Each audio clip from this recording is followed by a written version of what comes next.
अकबर एक दिन तथागत गौतम बुद्ध के पास अपने शिष्यों के साथ बैठे हुए थे। बुद्ध ने अपने शिष्यों को जीवन के दुखों और उनके निवारण के विषय में उपदेश देना आरंभ किया। उपदेश के दौरान एक शिष्य ने प्रश्न किया, भंते, क्या हर दुख का निवारण संभव है? बुद्ध ने बड़े शांत और स्थिर स्वर में उत्तर दिया, यह सत्य है कि हर दुख का निवारण संभव है, लेकिन इसके लिए हमें अपने भीतर गहरे जाकर जीवन के सत्य को समझना होगा। इस संदर्भ में मैं तुम्हें एक कथा सुनाता हूँ। बुद्ध ने अपनी कथा शुरू की। बहुत समय पहले की बात है। एक सेठ का एक नौकर था जो लंबे समय से उसकी सेवा में था। नौकर बड़ा ही ईमानदार और कर्मठ था।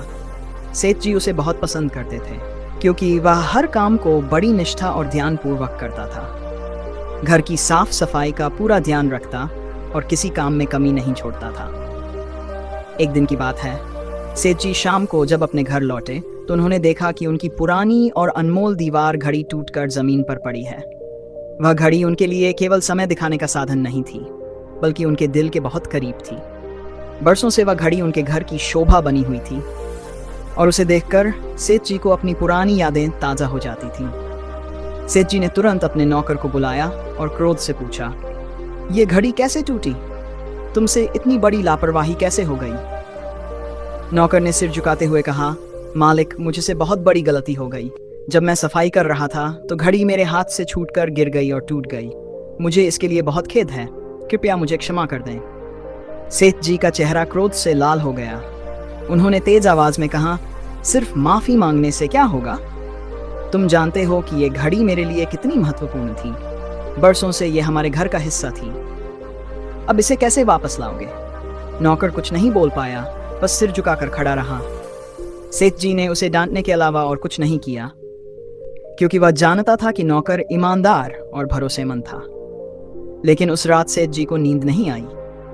वह बिस्तर पर करवटें बदलते रहे। बार बार उनके मन में घड़ी के टूटने की बात आ रही थी। उनकी आंखों के सामने बस वही टूटे हुए घड़ी का दृश्य घूमता रहा। रात के किसी पहर जब उन्हें नींद नहीं आई तो वे बिस्तर से उठकर घर के अंदर टहलने लगे। तभी उनकी नजर अपने नौकर पर पड़ी।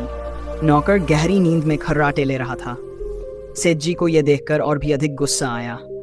उनके मन में विचार आया, इस नौकर को जरा भी दुख नहीं है कि उसने मेरी प्रिय घड़ी तोड़ दी। वह आराम से सो रहा है, मानो कुछ हुआ ही नहीं। अगले दिन सेठ जी ने एक योजना बनाई। उन्होंने सोचा कि क्यों न नौकर के साथ एक प्रयोग किया जाए। शाम को जब नौकर ने अपना सारा काम समाप्त कर लिया तो सेठ जी ने उसे प्यार से बुलाया और बोले, देखो, कल जो हुआ उससे मैं बहुत गुस्से में था और मैंने तुम्हें डांट दिया था, लेकिन वह बीती बात है। आज मैं बहुत खुश हूँ। तुम इतने वर्षों से मेरी सेवा कर रहे हो और मैंने सोचा कि तुम्हें इसके लिए कुछ इनाम देना चाहिए। सेठ जी ने एक क्षण रुककर कहा, सोचता हूँ क्यों न तुम्हें यह घड़ी दे दूँ। यह तुम्हारे वर्षों की सेवा का इनाम होगी। लेकिन अब घड़ी तो टूट चुकी है। अगर यह घड़ी टूटती नहीं तो आज तुम्हारी होती। यह सुनकर नौकर चुपचाप खड़ा रहा।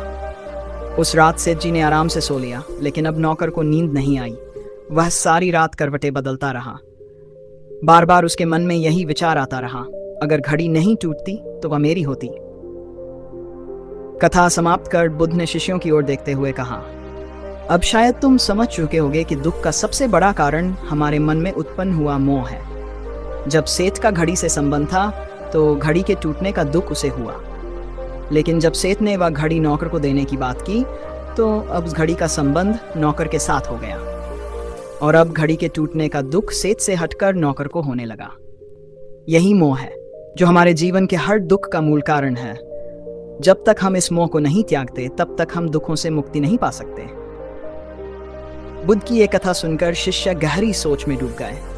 उन्हें समझ में आ गया कि दुख और मोह का गहरा संबंध है और यदि हम अपने जीवन से मोह का त्याग कर दें तो हम हर दुख से मुक्ति पा सकते हैं। यही जीवन का सच्चा मार्ग है।